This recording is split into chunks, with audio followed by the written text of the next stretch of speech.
Hello everybody, my name is Dratnos and welcome to this quick video where we're going to talk about the upcoming changes to dungeons and raids, well, mostly just dungeons, Mythic Dungeons, in patch 8.2, Mythic Plus in particular. So let's just dive in. We're going to read through the full patch notes, and then we're also going to read through the known list of changes from just PTR experience on Wowhead. So let's start off though with the official blue post about the changes to dungeons and raids. So first off, we're seeing artifact power rewards changing for every dungeon. This is a welcome change. Dungeons gave less AP generally than I think that was a fair amount. They're now going to scale more quickly as you do a higher keystone level, which is a very welcome change. And they're also getting the kind of Legion treatment that Maw of Souls and Halls of Valor and Archway got, where the longer dungeons got more AP, and the shorter ones did not, or even Maw of Souls' case got a reduction in the AP it gave.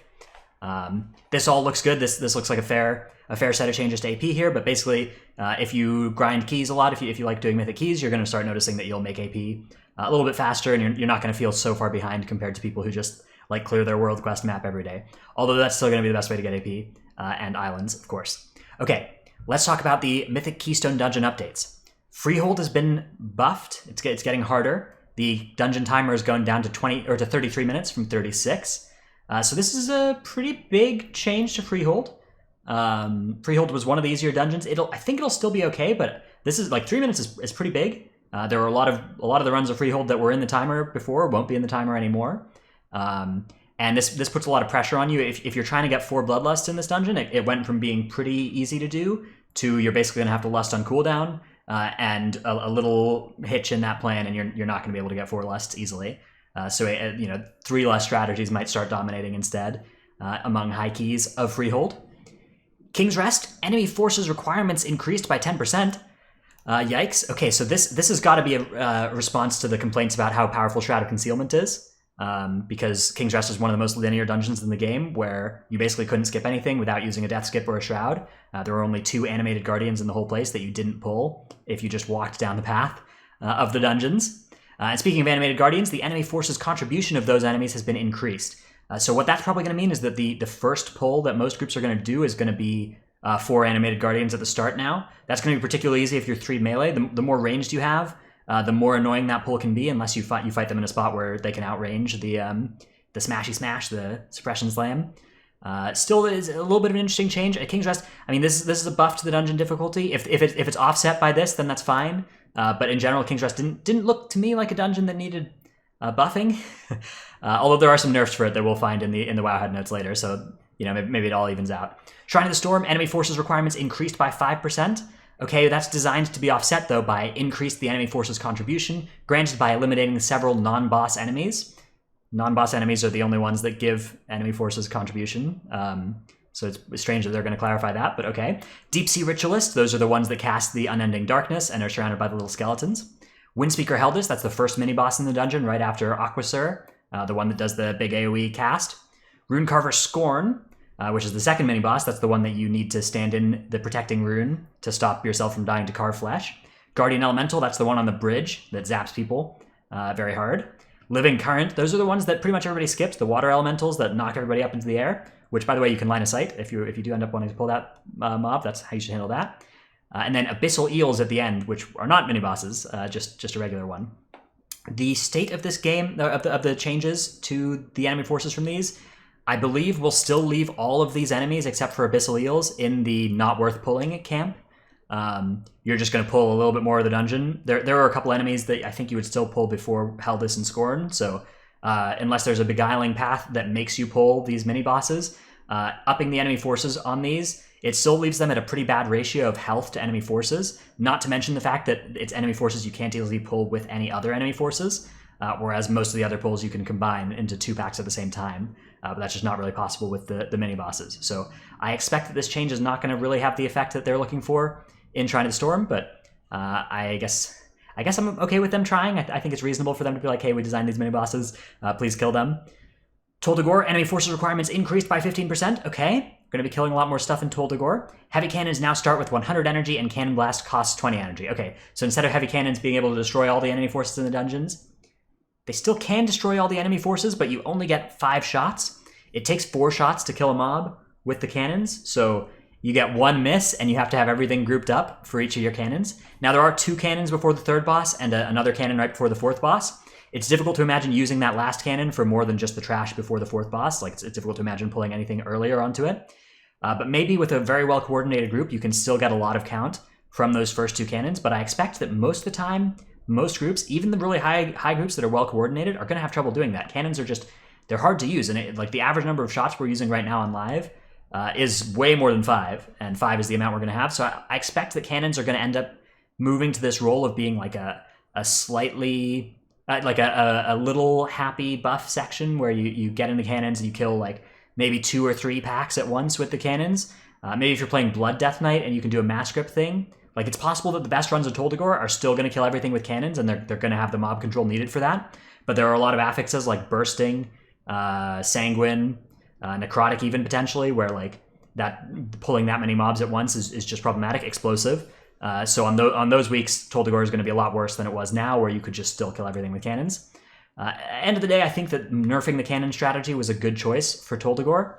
I'm not sure that this is the best way to go about it. I think that maybe just a cannon damage nerf of some kind, or maybe just making the enemies that are not in that area not take damage from the cannons, like make it so that the cannons only kill the enemies that are outside there with them. Would have been ways that I would attack this instead, but I'm not too worried about this change. No, I don't think it's an awful one for sure. Waycrest Manor, 5% increased enemy forces requirement, increase the enemy forces contribution of Matron Alma. She's the one that's under in the cellar area. The enemy forces requirement or contribution given by her is, I don't know if it's going to be worth pulling her. I mean, people are already sometimes pulling her, especially if you have a protection warrior who can spell reflect her decaying touch. So we might start seeing some slight pathing changes here, particularly if you get the like top left route. You're often really scrambling to find enough count, so that's going to be nice. And this is also going to be a nice change for the top right route, where you end up having way more count than you need, and so this way you'll now have the right amount of count that you need. So that's cool. Then yeah, the rest of these changes on this are other stuff. Let's go to the Wowhead notes. So here are the other known tuning changes for dungeons. Atal'Dazar. Priestess Alunza is getting a massive set of buffs, actually.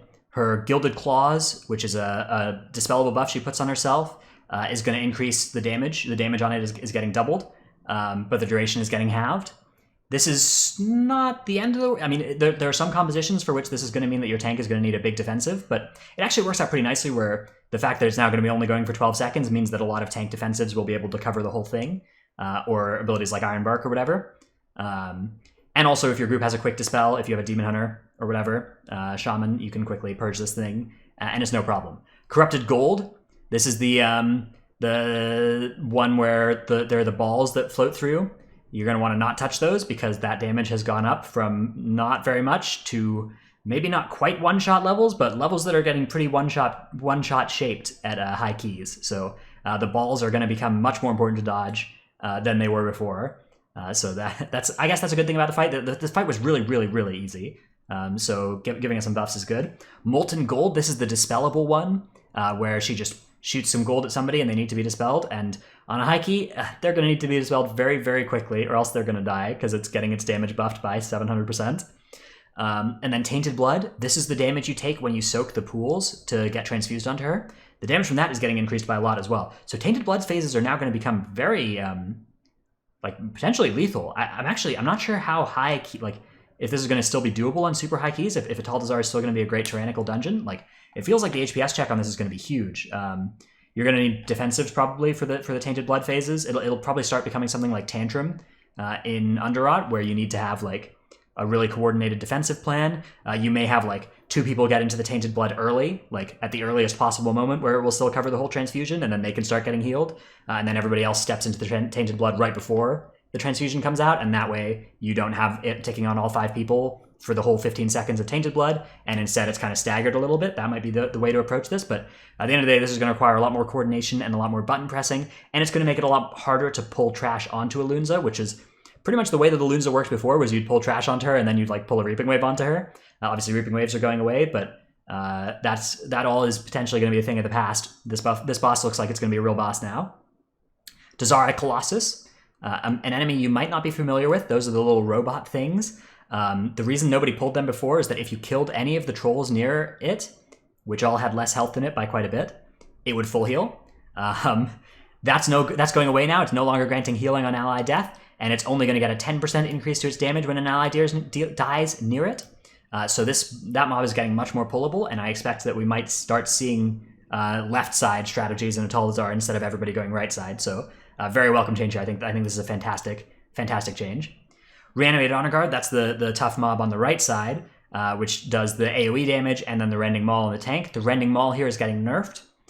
I think this is an okay nerf. I think if I was attacking, like if I felt like Reanimated Honor Guards were the problem, I would have nerfed their AoE damage, but nerfing the Rending Maul is going to change how important it's going to reduce how important it is to parry that thing, which is nice because some runs are randomly way easier than others where your tank happens to parry the second Rending Maul, and so removing that or making that less important by making Rending Maul less important is welcome. But at the end of the day, I think this mob is still going to be roughly as hard as it was before because most of the damage comes from the AoE that it puts out anyways.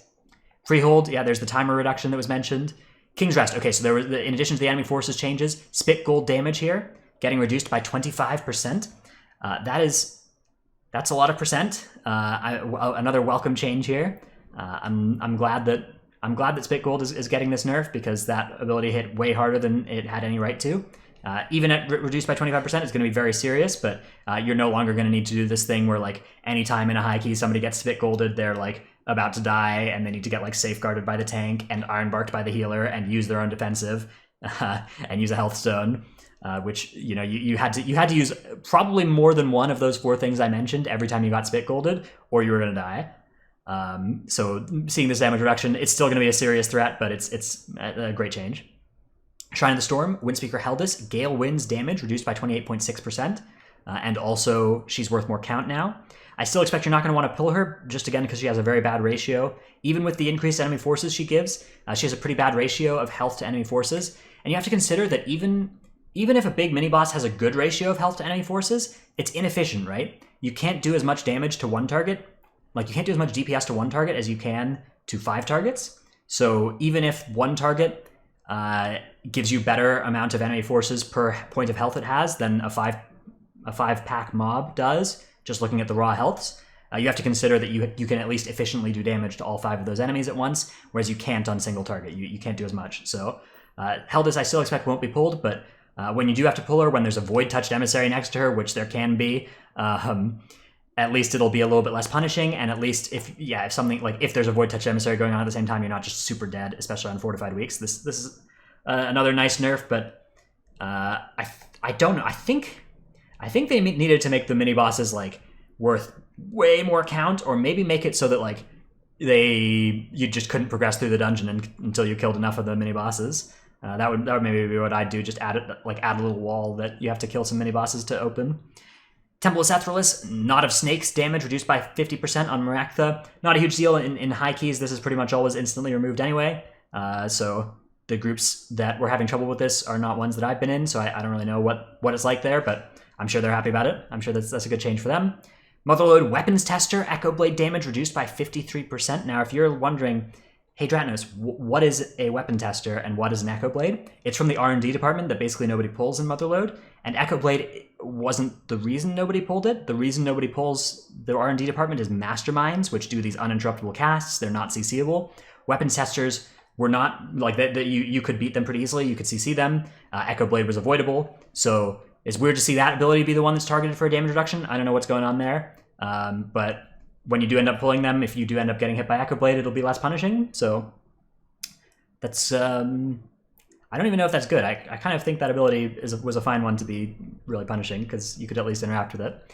Okay, Tol Dagor, we already saw those changes in the official notes. Underrot. Okay, this is a fun one. This one's a little bit of a head scratcher. Elderly Axa, Blood Bolt damage buffed by 25%. Now, it's possible that the note is wrong here. I'm not ruling that out, but Blood Bolt was pretty much already a one-shot in a high key. In a low key, it was still really hard hitting, one of the hardest hitting abilities in the dungeon, so I failed to see why that damage needed to be buffed by 25%.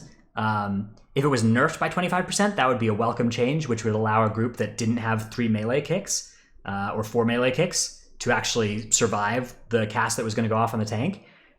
with still requiring the use of tank defensives. But as it stands right now, like in a high key with this thing, you can just put like Ironbark, Shield Wall, Last Stand on your tank, and they still die to it. So buffing the damage by 25% is not. It doesn't change anything about that. It's still just like if it goes off, it's a one shot. What this does do is it means if you have a protection warrior, this is a nerf to the boss fight because spell reflection is going to be 25% stronger, so the boss is going to die a little bit faster. Which is weird because spell reflection was already extremely OP on this boss fight. I'm not sure if you've seen, there's a clip of like some people doing a plus 30 Underrot on like a tournament realm with 4 prot warriors, and they just killed it very easily because of how good spell reflection is against Bloodbolt. So seeing that interaction getting buffed is very strange. So it seems to me like either the note is wrong by calling this a buff, or Blizzard is wrong, and whoever's job it was to change Bloodbolt saw Bloodbolt and 25%, and they moved it 25% in the wrong direction. That's my theory of what's going on here. I don't know. That one's the most confusing one here on this list to me, and there are a couple of confusing ones. Anyways, those are the changes to dungeons coming in patch 8.2. Hope you enjoyed this video. Hope you enjoyed this little look at the patches coming. Let me know what you think of this kind of video. I can make more or less of them. I can spend my time on these or other types of videos as you see is best based on whatever most people watch and stuff. So thanks for watching. I'll see you in the next one. Remember to like and subscribe, everything. Bye.